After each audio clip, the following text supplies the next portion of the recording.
ہمارے نبی کی دعا ہے مخافتن تحجزنی عن معاصیک، اے اللہ مجھے ایسا خوف دے، مجھے اپنا ایسا خوف دے جو مجھے گناہوں سے روک دے۔ اللہم اقسم لنا من خشیتک ما تحول به بیننا و بین معاصیک، اے اللہ مجھے اپنا اتنا خوف دے دے کہ جو میرے اور گناہوں کے درمیان حائل ہو جائے، یعنی جس خوف کی وجہ سے میں گناہ نہ کر پاؤں۔ اس لیے اللہ پاک سے اللہ کا خوف مانگنا چاہیے، آخرت کی فکر مانگنی چاہیے، دنیا کے لحاظ سے اللہ پاک سے بے فکری کو مانگنا چاہیے۔ اللہ مجھے دنیا کی ٹینشن نہ دے، دنیا کی فکروں میں مجھے مبتلا نہ کر، مجھے آخرت کی فکر دے، جہنم سے خوف دے، اپنی ذات کا خوف دے، باقی سارے خوف میرے دل سے نکال دے۔ یہ خوف کیسے پیدا ہوتا ہے؟ اس خوف کو پیدا کرنے کے لیے ایک بنیادی چیز وہ ہے موت کا مراقبہ۔ سلسلہ عالیہ چشتیہ میں جو اسباق ہیں ان میں سے ایک سبق ہے مراقبہ موت۔ مراقبہ موت اللہ کا خوف پیدا کرنے کے لیے زبردست چیز ہے، گناہوں سے نکلنے کے لیے زبردست چیز ہے، زبردست چیز ہے، جس سے بالکل گناہ نہ چھوٹ رہے ہو نا، گناہوں کا رسیہ بن چکا ہو، گناہوں کا نشئی بن چکا ہو، موت کا مراقبہ کرے گا گناہ چھوٹ جائیں گے، پکی بات ہے، ہو ہی نہیں سکتا کہ گناہ نہ چھوٹے۔ اب ہر ایک کی اپنی اپنی استعداد ہے، کسی کو زیادہ ٹائم لگے گا، کسی کو تھوڑا ٹائم لگے گا۔ مجھے ایک ساتھی نے کہا کہ یار مجھ سے گناہ نہیں چھوٹتے، میں بہت گناہوں میں مبتلا ہوں، کیا کروں؟ میں اس کو مولانا جمشید صاحب کے پاس لے گیا، وہ وقت میں چل رہے تھے، میں مولانا جمشید صاحب کی خدمت میں تھا، تو میں ان کو لے گیا مولانا کے پاس۔ تو مولانا نے فرمایا آپ موت کا مراقبہ شروع کریں۔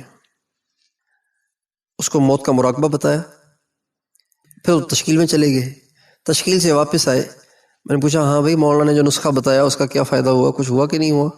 کہنے لگے اللہ کا شکر ہے چھوٹ گئے سارے گناہ۔ مولانا جمشید صاحب نے واقعہ سنایا، فرمانے لگے کہ مدرسے کے ایک طالب علم نے مجھے خط لکھا اور فرمایا کہ اس نے کہا کہ جی میں مدرسے میں طالب علم ہوں، پڑھتا ہوں، لیکن ہر وقت مجھے گناہوں کے ہی خیالات اور گناہوں کے ہی جذبات رہتے ہیں، نیکی کرنے کو دل نہیں کرتا، ہر وقت گناہوں کی طرف رغبت ہے، میں کیا کروں؟ مولانا جمشید صاحب نے فرمایا کہ میں نے اس کو خط کا جواب لکھا کہ آپ موت کا مراقبہ کریں۔ کچھ عرصے کے بعد اس نوجوان کا دوبارہ خط آیا کہ اللہ کا شکر ہے گناہوں کی رغبت ختم ہو گئی، نیکی کی رغبت پیدا ہو گئی۔ موت کا مراقبہ۔ تو اللہ کا خوف پیدا کرنے کے لیے جو سب سے مفید چیز ہے وہ ہے موت کا مراقبہ۔ موت کا مراقبہ کرنے کا طریقہ یہ ہے کہ آپ آنکھوں کو بند کر لیں، تنہائی میں ہو، شور نہ ہو، تنہائی میں ہو، بہتر یہ ہے کہ رات کا وقت ہو، آپ آنکھیں بند کر کے سر جھکا لیں اور اپنے آپ سے کہیں عبداللہ ایک وقت آنا ہے کہ تو نے مرنا ہے،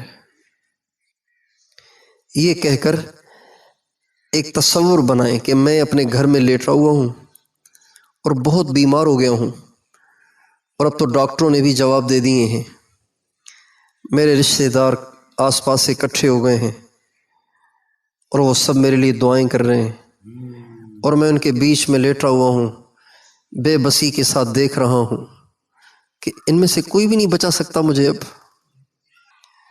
میرے اہل و عیال رو رہے ہیں، میرے رشتہ دار ان کو تسلیاں دے رہے ہیں، نہیں اللہ اس کی عمر میں برکت دے گا، انشاءاللہ ٹھیک ہو جائے گا، لیکن میں جان رہا ہوں کہ اب میں نہیں بچ سکتا ہوں۔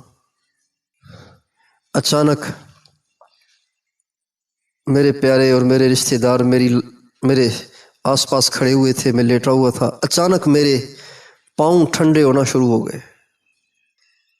اور پھر میری ٹانگیں ٹھنڈی ہونا شروع ہو گئیں اور پھر میرا پیٹ ٹھنڈا ہونا شروع ہوا اور پھر میری کندھے ٹھنڈے ہونا شروع ہو گئے اور ایک دم میری گردن جو ڈھلک گئی اور آنکھیں اوپر چڑھ گئیں تو سارے گھر میں کوہرام مچ گیا۔ اب کوئی پاؤں سے چمٹ کے رو رہا ہے، کوئی ماتھے کو بوسہ دے رہا ہے، کوئی میرے سر سے لپٹ کے رو رہا ہے، کوئی میری چارپائی سے لپٹ کے رو رہا ہے۔ ماں، بھائی، بہن، سب کے سب رو رہے ہیں، سارے رشتہ دار رو رہے ہیں، اور میری لاش ان کے بیچ میں رکھی ہوئی ہے۔ تھوڑی ہی دیر میں آواز آئی، بھائی غسل دینے والے کو بلاؤ۔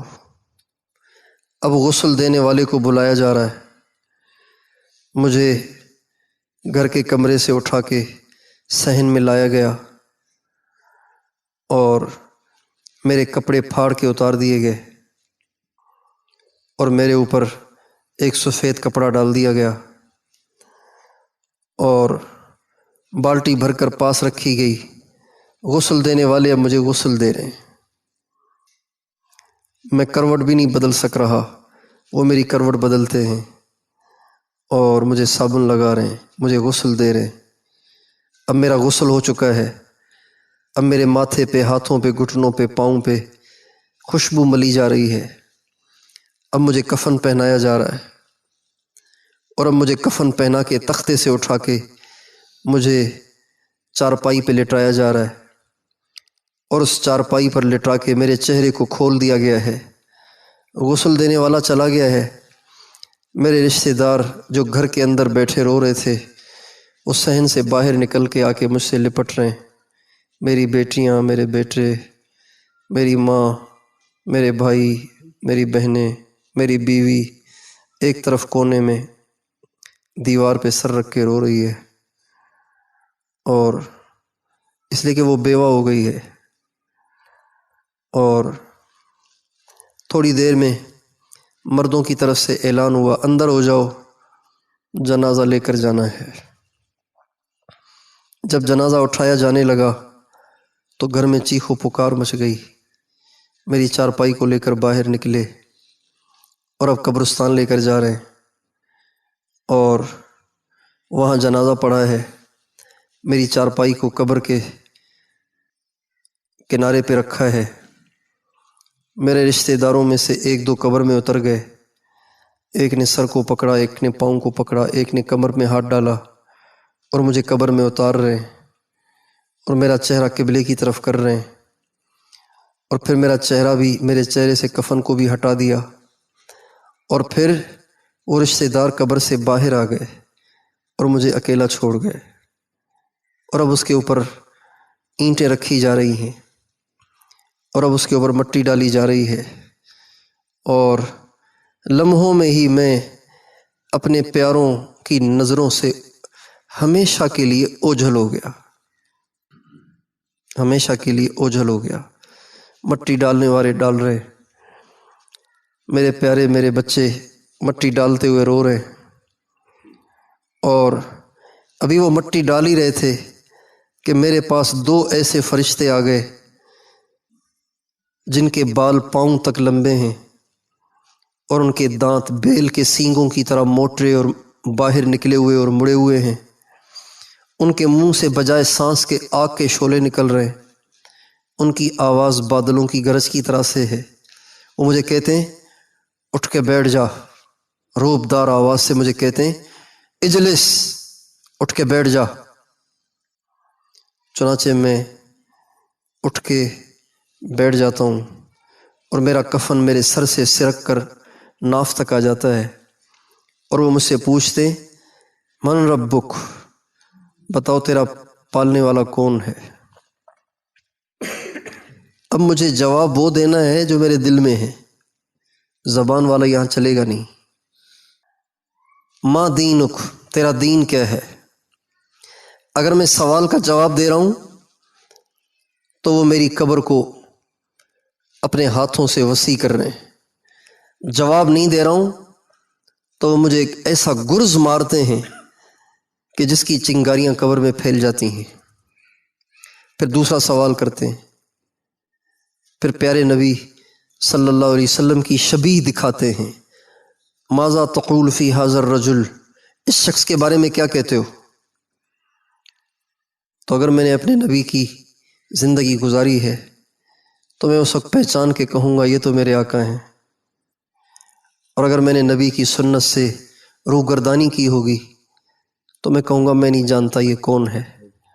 چنانچہ اس آخری سوال کا جواب نہ دینے پر قبر اتنی تنگ ہو جاتی ہے کہ میری پسلیاں ایک دوسرے میں گھس رہی ہیں اور جہنم کی کھڑکی کھول دی گئی ہے، اور فرشتے کہہ رہے ہیں کم قسمت، کاش کہ تو دنیا میں کچھ کر کے آتا تو تجھے جنت ملتی، مگر تو نے کچھ نہیں کیا، لہٰذا یہ جہنم تیرا ٹھکانہ ہے۔